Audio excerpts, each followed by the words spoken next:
नमस्कार, मैं हूं मनोज सैनी एंड इंपैक्ट में आपका स्वागत है। मुद्दा है ये कैसा धर्म संकट। जब से आयकर छापों की बात बाहर आई है, सीबीडीटी ने जो बात कही है, उसके बाद आयोग ने जो निर्णय लिया है, आयोग ने जो कार्रवाई की बात कही है, जब से सभी संकट में है। संकट में कांग्रेस ज्यादा है, लेकिन धीरे धीरे कर भारतीय जनता पार्टी की भी मुश्किलें बढ़ने लगी है। सवाल यह है कि मध्य प्रदेश में सरकार बीजेपी की है और स्वाभाविक है कि जब बीजेपी की सरकार है तो लोग उम्मीद करेंगे आपसे कि मुकदमा दर्ज करिए उन लोगों के खिलाफ ईओडब्ल्यू में, जो आयकर विभाग ने कहा है। लेकिन उसके बाद अब दिन पर दिन निकलते जा रहे हैं। वजह यह है कि जो लोग कांग्रेस छोड़कर भारतीय जनता पार्टी में शामिल हुए, उनके नाम भी इस सूची में है। अब सवाल यह है कि यदि उन पर मुकदमा दर्ज होता है तो फिर दिक्कत बढ़ जाएगी पार्टी के अंदर ही कि आपके ही लोगों पर मुकदमा दर्ज हो गया। और यदि उन पर मुकदमा दर्ज होता है तो फिर यह भी सवाल खड़ा हो जाएगा कि आखिर क्या सिंधिया के लोग निशाने पर आ गए, क्योंकि ये वो लोग हैं जो सिंधिया जी के साथ आए थे, अब तो सभी भाजपा के हैं। तो यही धर्म संकट है कि सभी भाजपा के लोग हैं और आगे चलकर आखिर कैसे काम होगा। तो इस समय बड़ा चर्चा का विषय बना हुआ है। इनकम टैक्स छापों के बाद से काले धन का सियासी घमासान जारी है। कांग्रेस अपनी बात कर रही है, बीजेपी अपनी बात कर रही है। लेकिन इस वक्त मेरे साथ तीन मेहमान जुड़ेंगे। चेतन सिंह जी है, भारतीय जनता पार्टी के मीडिया पैनलिस्ट। अवनीश बुंदेला है, कांग्रेस के प्रवक्ता। और साथ ही सुरेश शर्मा जी रहेंगे, वरिष्ठ पत्रकार। सबसे पहले चेतन जी मेरे साथ जुड़ गए, उनसे ही बात कर लेते। चेतन जी, ये कैसा धर्म संकट?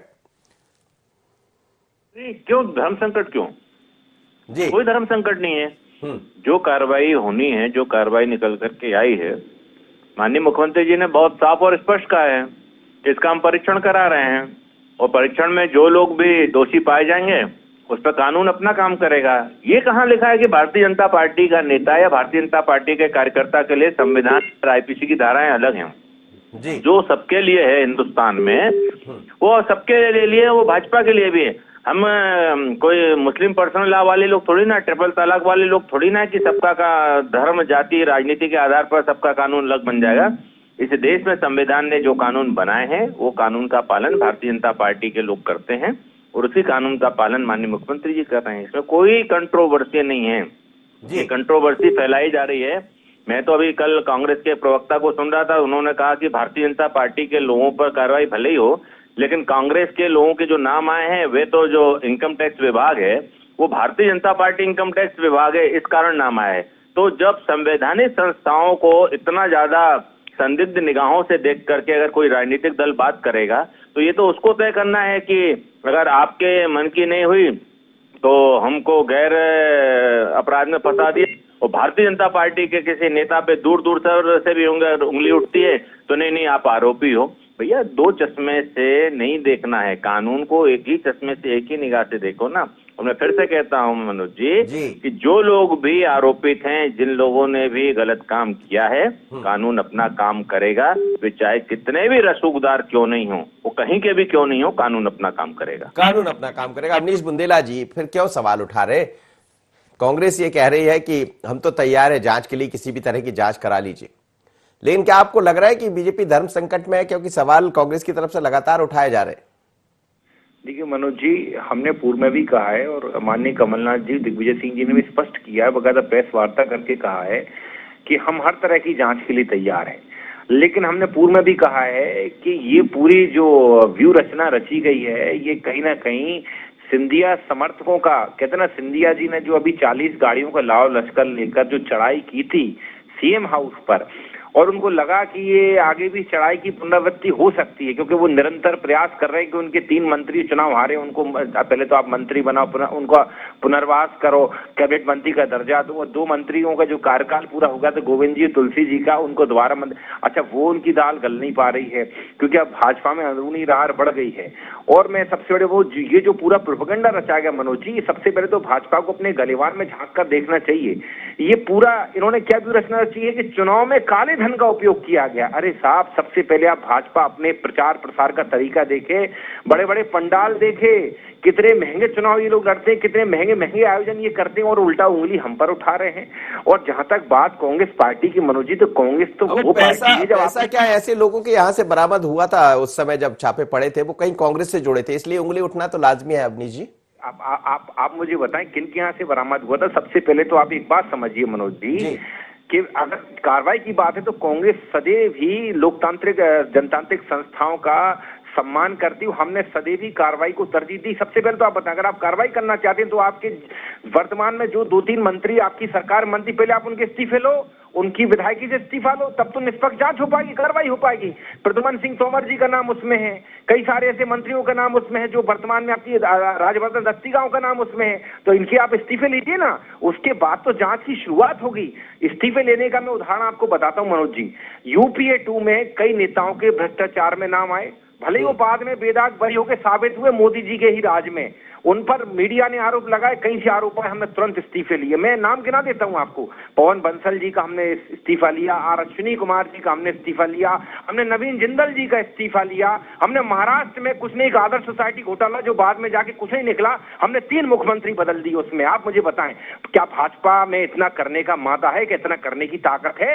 अगर ताकत है, सबसे पहले जो वर्तमान मंत्री आप उनके इस्तीफे लीजिए, उसका निष्पक्ष जांच कराइए। चलिए मैं पूछता हूं भारतीय जनता पार्टी, चेतन जी जुड़े, इस बात का जवाब भी लेता हूं, लेकिन इस वक्त सुरेश शर्मा जी जुड़ रहे हैं भारतीय जनता पार्टी से। चेतन जी से भी बात करूंगा, वरिष्ठ पत्रकार है सुरेश शर्मा जी।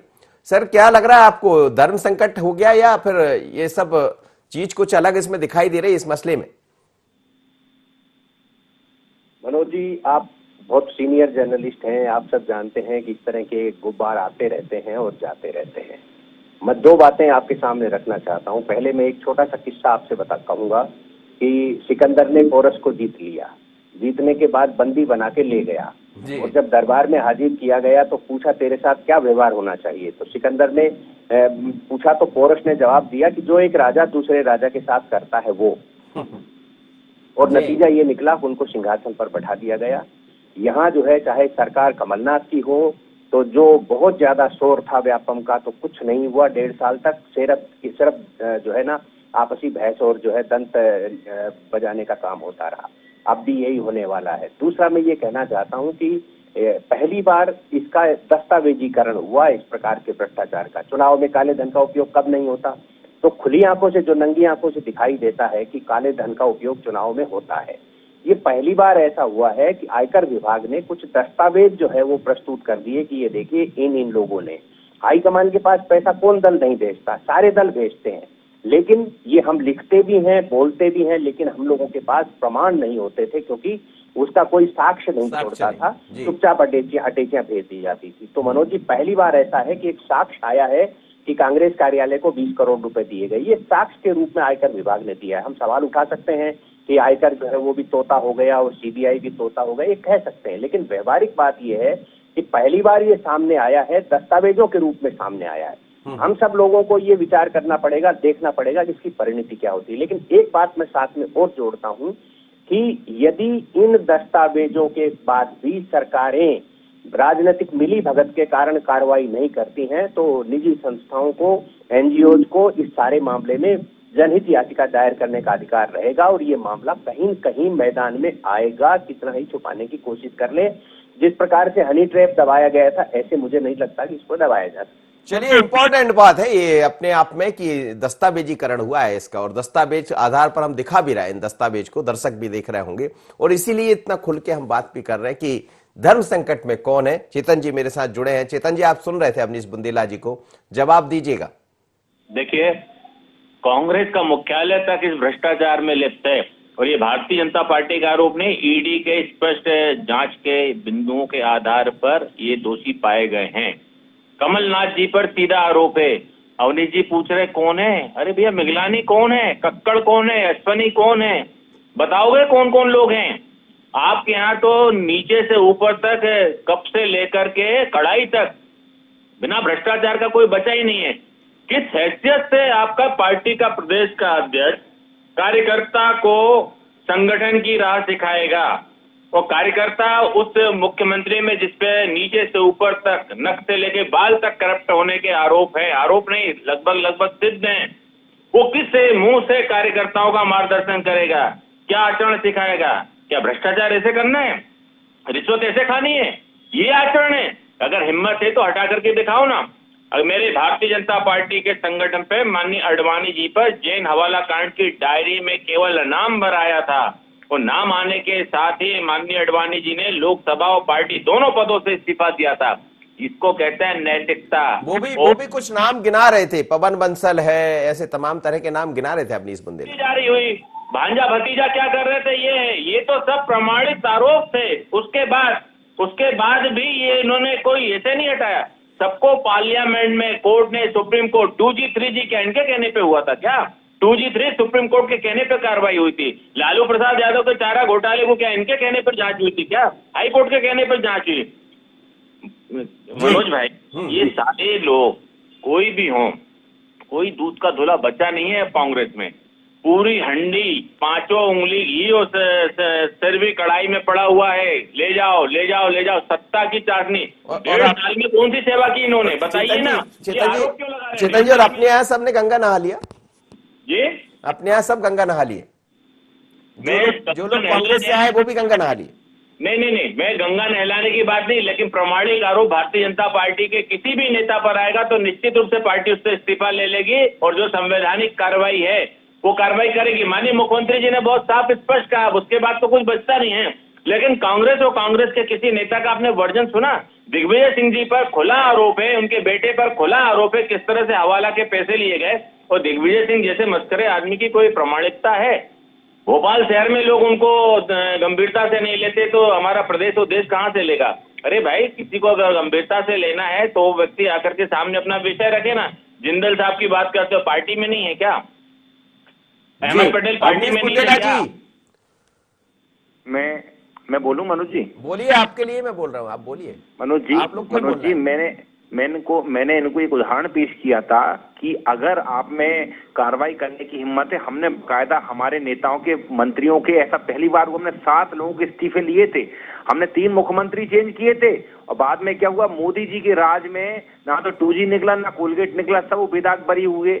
मतलब ये सिर्फ भाजपा के द्वारा बना हुआ प्रोपेगेंडा था उस समय केंद्र सरकार के खिलाफ। आप देखें आज की स्थिति, कहाँ है बाबा रामदेव और कहाँ है वो अन्ना हजारे, सब गायब है। और सबसे बड़ी बात मैं मध्य प्रदेश की करूं, अगर मध्य प्रदेश की जो बात कर रहे हैं, जो अभी चेतन जी बड़ी बड़ी बातें कर रहे थे, इनका एक राष्ट्रीय अध्यक्ष बंगाल लक्ष्मण बकायदा सब पूरी दुनिया ने देखा किस तरह से रिश्वत लेते, बकायदा वीडियो वायरल हुआ। इनके पूर्व केंद्रीय मंत्री दिलीप सिंह जी ये कहते पाए गए कि पैसा खुदा तो नहीं, लेकिन खुदा से कम भी नहीं। ये भारतीय जनता पार्टी, लेकिन उसके बाद सियासत में वो कहाँ दिखाई दिए? आपको पता ही है, सब गायब हो गए थे। इन लोगों को शर्म आनी चाहिए, नैतिकता की बात तो करे ना। बिल्कुल, ये पूरा प्रोपेगेंडा मनोज जी, ये सिर्फ जो आपकी ई टेंडरिंग घोटाले की जांच हमने जो खड़ी की ना, उसको दबाने के लिए पूरा प्रोपेगेंडा रचा जा रहा है, क्योंकि उसमें ये बात पक्की माने कि शिवराज जी हो चाहे नरोत्तम मिश्रा जी हो, इनका भी जो दस्तावेज बाहर आए अवनीश जी, उसमें नाम तो जिक्र तो है, कांग्रेस कार्यालय तक का नाम है कि पैसा वहां पहुंचा है, ये तो आप मानिए। एक बात मनोज जी, अभी क्या है, सुरेश शर्मा जी बड़ी अच्छी बात कह रहे थे, मैं उनकी बात से कुछ हद तक सहमत हूँ कि राजनीति में क्या काले धन का प्रयोग नहीं होता चुनाव में, ये ठीक है जो पकड़े। लेकिन आप ये देखें, उसको इस ढंग से किसी पर आरोप लगाना कि आपने अपने मन से एक लिस्ट बना ली।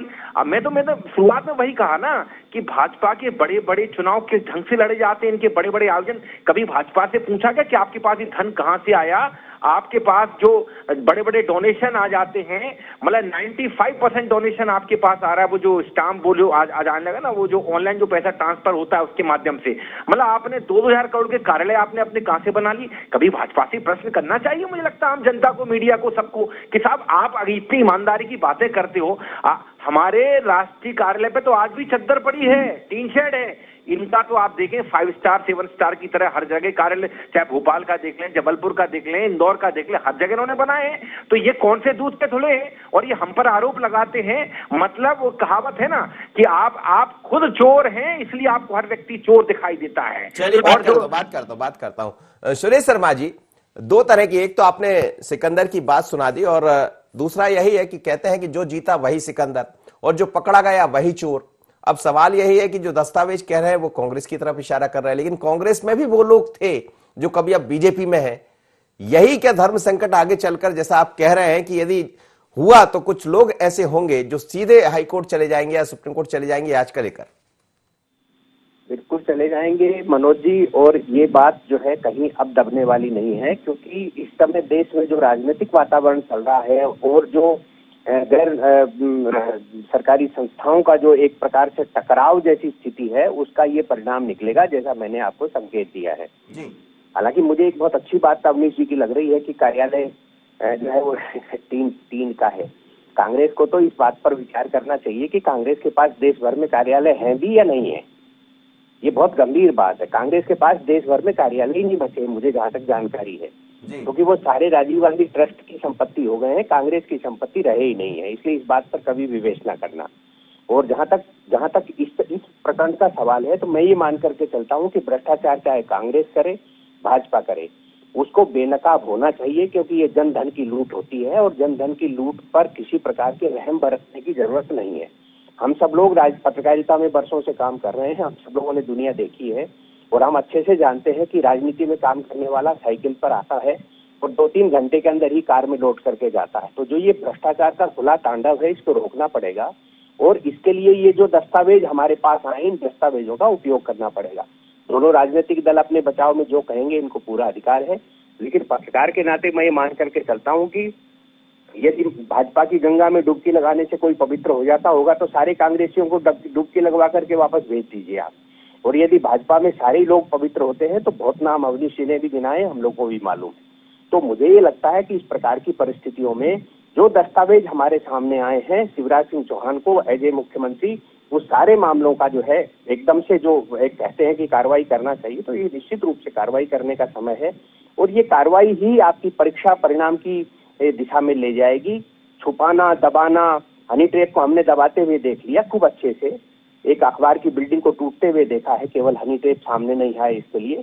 तो हम इन सारी चीजों से जब आहत थे, तो आज भी हम आहत होंगे यदि इस प्रकार की कार्रवाई को दबाया जाएगा। चेतन जी, अब तो छिपाना भी नहीं होगा, दबाना भी नहीं होगा, अब तो सिर्फ एक ही होगा कार्रवाई।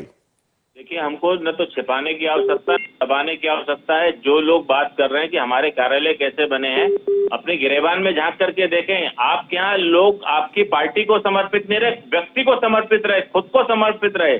कमलनाथ के पास इतनी धन दौलत कहाँ से आई? सज्जन सिंह वर्मा के पास कहाँ से आई? दिग्विजय सिंह के पास कहाँ से आई? सब छोड़िए, राजधानी में पीसी शर्मा जैसा आदमी 2000 करोड़ का आदमी हो जाता, कहाँ से? इन्होंने कौन सी चट्टानें तोड़ी हैं, बताएंगे? और मैं भारतीय जनता पार्टी के कार्यकर्ता के रूप में जवाबदारी के साथ कहना चाहता हूं कि हम सब कार्यकर्ता हर वर्ष इस पार्टी को लगभग 70-75 करोड़ रुपए आजीवन सहयोग राशि एकत्रित करके देते हैं। हमारे पास बही है, खाता है, रिकॉर्ड है। आपको कोई देता नहीं है क्या? कई लोग तो आपके यहाँ भी होंगे चेतन जी, सब लोग आपके जैसे है नहीं शुरुआत से जमीन जायदाद वाले। कई लोग तो ऐसे भी जो कहां से कहां पहुंच गए, कौन सी गाड़ी रहा करती थी, लूना रहा करती थी और फिर आज कहां क्या क्या चल रहा है। तो पैसा कहीं तो है, काला पैसा जो आता है जिसे ब्लैक मनी कहते हैं, वो दिखाई तो देती है। लोग भले ना कहे चूंकि दस्तावेज नहीं होते, इसमें तो दस्तावेज। मनोज जी, आप इसको कह के इसको हल्की बात में मत टालिए ना जी। जो चीज हम कह रहे हैं, आप इस पार्टी के सिस्टम को समझिए ना कि हमारे यहाँ ऑनलाइन भी आता है। हमारे यहाँ कार्यकर्ता 3-4 बार की सरकार होने के बाद भी घर से बाहर निकलता है, लोगों से पैसा मांगता है, पार्टी के फंड इकट्ठा करता है, पार्टी में जमा करता है, पार्टी सब चलती है। और जिन लोगों को कह रहे हैं कि इनका कुछ नहीं, अरे भैया, नेशनल हेराल्ड में 5000 करोड़ के आरोपित हैं मैयो बेटे। भ्रष्टाचार की जर्नी तो वहीं से चली है। और अभी सुदेश शर्मा जी बता रहे थे, कुछ तो इनके खा गए, कुछ अहमद पटेल खा गए, कुछ राहुल गांधी खा गए, कुछ राजीव गांधी खा गए, कुछ इंदिरा ट्रस्ट में चला गया। आपने पार्टी परिवार के अलावा कुछ देखा क्या? पार्टी भी गई, एक तरफ परिवार, एक परिवार को पालने के लिए 130 करोड़ लोगों के भविष्य को दांव पर लगाने का काम, इससे बड़ा अपराध क्या हो सकता है? सारे हिंदुस्तान को दांव पर लगा दिए। भारत का विभाजन आपकी हैसियतों को पूरा करने के लिए नहीं हुआ, ये किससे छिपा हुआ है? किस तरह की आप लोग बात करते हैं? भारतीय जनता पार्टी का किसी भी नेता का इस प्रकार का आचरण नहीं है कि किसी वार्ड, मोहल्ले, गली का भी अगर हमने कहीं अगर बंटवारा किया हो तो उसकी हसरत को पूरा करने के लिए। और आपकी हसरतों के तो चर्चे लंदन तक में मशहूर हैं, कहां कहां जाओगे? इटली में भी बहुत मशहूर है। हम लोग कम से कम इस देश में, इस भारत छापे पर ही रहिए, उस तरफ मत जाइए। अवनीश जी, यदि दफ्तर बड़े बन गए तो दफ्तर बड़े बनने के पीछे कहीं समर्पण भी रहा होगा, लोगों ने इतनी मेहनत की होगी, इन्होंने सरकार को नहीं बीजेपी को यानी संगठन को बड़ा किया, ये लोग आप भी मानते। आपके यहाँ संगठन छोटा हो गया और जब सत्ता में आए तो फिर बहुत ही छोटा हो गया, उसकी तरफ ध्यान नहीं दिया गया, ये बात सच। मनोज जी, पहली बात तो इनकी भाषा पर मुझे घोर आपत्ति है। ये कमलनाथ और इस तरह के नाम लेके राजीव गांधी जो कई वर्ष पहले परलोक सुधार चुके, उनको उनके पीछे ये जी तक नहीं लगा पा रहे, ये इनकी शब्दावली है। चेतन जी की सदैव मुझे इस बात पर आपत्ति रहती है कि इनकी शब्दावली बहुत गंदी और निम्न स्तर की रहती है, ठीक है। और मैं बताऊं, जो भाजपा सदैव अपने आप को सिंप्लिसिटी, साधारणता की मूर्त साबित करती है, जो कहते हैं कि साहब हम तो गुड़ और चने खाकर आज यहाँ तक पहुंचे हैं, वो इस तरह के लेविश 5 स्टार कौन बनाता है? आप मुझे बताएं, इस तरह के लेविश 7 स्टार कार्यालय कौन बनाता है? राजनीति में कहीं ना कहीं और ये जो मनगढ़ंत आरोप लगा समय के साथ कदम ताल तो मिलाना पड़ेगा ना, नहीं तो कदम पीछे छूट जाएंगे अनिश जी, और इसीलिए तो कांग्रेस आज पीछे हो गई, ये बात तो सच है। कमलनाथ जी पर जो आरोप लगाते हैं, आप पता करें, कमलनाथ जी राजनीति में आने के पहले संपन्न थे, और अगर ये गुनाह है तो फिर इस तरह के भाजपा में कई लोग हैं, सिंधिया परिवार है, वसुंधरा राजे, यशोदा, इतने लोग हैं। आप अपने यहाँ भी देखें, कई सारे नेता देखिए, अगर कोई पारिवारिक पृष्ठभूमि किसी की स्ट्रांग रही तो उस पर आप उंगली नहीं उठा सकते। आप पता कर लें, मोतीलाल नेहरू जी, जो इनके जवाहरलाल नेहरू जी के पिता थे, उनकी मतलब राजनीति में देश की आजादी के पहले उनकी पृष्ठभूमि क्या थी, वो कितने संपन्न थे, इस तरह आप आरोप नहीं लगा सकते। ये गंदी मानसिकता है। मैं तो साफ एक बात कहता हूं कि भाजपा तो यहीं से आप पता करें, उनके कारण से पता करें। और ये मनगढ़ंत आरोप लगा रहे हैं पीसी शर्मा 2000 करोड़, कभी 2000 करोड़ गिन के देखे ना उन्हें कितने होते हैं। कहते ना, एक कहावत है बुंदेलखंड में, लई जी वो तरुआ से मार दे। क्या है? जवानी तो चलाना है, मुंह तो चलाना है। मुंह चलाने के लिए कोई डॉक्यूमेंट थोड़ी चाहिए रहते हैं। यही हाल भारतीय जनता पार्टी का है। हम तो साफ कहते हैं, साहब आप मुंह चलाओ, हम सबूत दिखा रहे हैं आपको कि आप देखो, ये देखो आपके कितने बड़े बड़े शामियाने लगती हैं, ये देखो आपके कितने बड़े बड़े कार्यालय बन गए हैं, ये देखो आप किस ढंग से चुनाव लड़ रहे हैं। तो देखिए, इसको आप ये नहीं कह सकते जमाने के साथ कदम, जमाने के साथ आप तो कदम ताल मिला रहे हो, लेकिन वो जो गरीब किसान बैठा है आज 27 दिन से, उसको कदम ताल नहीं मिलवा रहे हो। उसकी एमएसपी जितने में गेहूं आज 10 साल पहले बिक रहा था, आज भी उतने में बिक रहा है मनोज जी, तो वो क्यों नहीं मिलाएगा कदम ताल? एक गरीब आदमी की इनकम क्यों घट गई, वो क्यों ना मिला कदम ताल? ये शर्म आनी सी भाजपा के लुटेरे लोग हैं, इन्होंने देश को बेच दिया है। सुरेश शर्मा जी, क्या ऐसा माना जाए कि शिकार करने को चले थे खुद शिकार हो गए? तो क्या राजनीति का आजकल जो आलम जो है वो यही हो गया है कि करने कुछ निकलते हैं, हो कुछ जाता है। किसान आंदोलन जो है लेके गए थे ट्रैक्टर पर बैठ करके, तो परिणाम जो है अब हाथ से निकल गया। दिक्कत हो रही है, पूरे देश को दिक्कत हो रही है, हम सब लोगों को भी पीड़ा होती है कि किसान जो है इतनी भयंकर सर्दी में बैठा हुआ है, लेकिन किसान को बेचारे को कोई बोलने ही नहीं दे रहा। वो लाल झंडे वाले जो है वो बीच में कूद पड़ते हैं और किसान को बोलने ही नहीं दे रहे कि वो एमएसपी मांगना भी चाहता है कि नहीं मांगना चाहता, वो कानून बनवाना भी चाहता है कि नहीं बनवाना चाहता। उसकी जो मूल समस्या है उसकी तरफ तो किसी को ध्यान ही नहीं देने दे रहे हैं। वो तो कह रहे नहीं तुम तो बिल को रद्द करो। अरे भाई, बिल रद्द करवाना अन्ना हजारे का काम नहीं था जब उस समय कह रहे थे कि ये बिल जो है क्यों कैसे बन जाएगा, तो ये तो पार्लियामेंट का काम है। आज बिल बनाना किसानों का काम कैसे हो गया? वो भी पार्लियामेंट का काम है। तो ये भिन्नताएं हैं। किसान को तो बरगला दिया गया है, किसान बेचारा ऐसा फंस गया है कि ना उगलते बन रहा है ना निगलते बन रहा है। अच्छा, छापे को लेकर आपको क्या लग रहा है कि आगे चलकर कुछ और भी इसमें दिखाई दे सकता है? जिस तरह से आप भी कह रहे हैं कि अब दस्तावेज तो सामने है, पर अब धीरे धीरे कर यदि कार्रवाई की तरफ बढ़ जाते हैं तो इसमें अभी बहुत कुछ सियासत भी बदल जाएगी। मैं तो इस मामले में बहुत खुश हूं कि राजनीतिक पार्टियां जो है वो सिकंदर पोरस के किस्से से बाहर निकल रही हैं। यदि दुरुपयोग करके भी इनकम टैक्स डिपार्टमेंट का ये दस्तावेज निकाले गए हैं तो कांग्रेस शासित राज्यों में भी ऐसे ही निकालना चाहिए और एक दूसरे की जांघें खूब उघाड़ना चाहिए। समाज को पता तो चले कि ये सब लोग पैसे वाले कहाँ से हो गए, कहाँ से जो है रेत के ठेके जो है एक झटके में बदल जाते हैं। ये हमें देखने को तो मिल रहा है ना कि जिसके पास भी होशंगाबाद और बैतूल का प्रभार आता है वो अरबों का मालिक कैसे हो जाता है। ये सारी चीजें हमको दिखाई देती हैं, लेकिन दस्तावेज नहीं है, इसलिए लोग शोर नहीं मचाते। और मनोज जी, दस्तावेज जो है मुझे लगता है सारी पार्टियों को अब छीनना चाहिए, निकलवाना चाहिए, क्योंकि ये देश की बहुत बड़ी लूट है। राजनीतिक पार्टियां संपन्न हो गई, राजनीतिक लोग संपन्न हो गए, किसान और आप और हम सब गरीब के गरीब धरे रह गए। मध्यम वर्ग की हालत बहुत खराब है, जैसा हम सब लोग सुनते रहते हैं। तो इसका सीधा परिणाम ये है कि एक वर्ग जो है वो शक्ति संपन्न हो गया। एक जमाने में मीडिया डिसाइडिंग फैक्टर होता था, आज मीडिया भी जो है पिछलग्गू जैसा बनता जा रहा है। तो ये सारी चीजें जब तक चिंता की हैं, राजनीति के ज्यादा स्ट्रांग होने से भी लोकतंत्र को खतरा है। और राजनीति में जिस तरह से ये भ्रष्टाचार खुला दिखाई देने लग गया है, सब कुछ दिखता है, पहले भी दिखता था, आज भी दिखता है, बीच के कार्यकाल में भी 1.5 साल में दिखा। तो इसलिए इन चीजों को जो है राजनीतिक झमेले में पड़ने की बहुत धन्यवाद। आप तीनों मेहमानों का मेरे साथ जुड़े, लेकिन मध्य प्रदेश में धर्म संकट में है बीजेपी, ऐसा कह रहे हैं और ये कैसा धर्म संकट? इस संकट में तो हर कोई उलझता जा रहा है, पर क्या ये संकट दूर हो पाएगा? क्योंकि जनता बैठी इस बात को लेकर निगाह लगाकर कि अब तो दस्तावेज भी आपके पास, कार्रवाई करिए। और कार्रवाई की जद में जो आते हैं, क्या वो सलाखों के पीछे होंगे या फिर वही हनी टेप की तरह हम बात करते रहेंगे, धीरे धीरे कर कर कागजों में दफन हो जाएगा? लेकिन चीजें बदल गई है, जनता हर चीज देखती है, हर बात को समझती है। आप कुछ भी कहिए, गंभीरता से लेती है, इस बात को ख्याल करिएगा। ये कैसा धर्म संकट? इतना ही मुझे दीजिए इजाजत, बने रहिए IND24।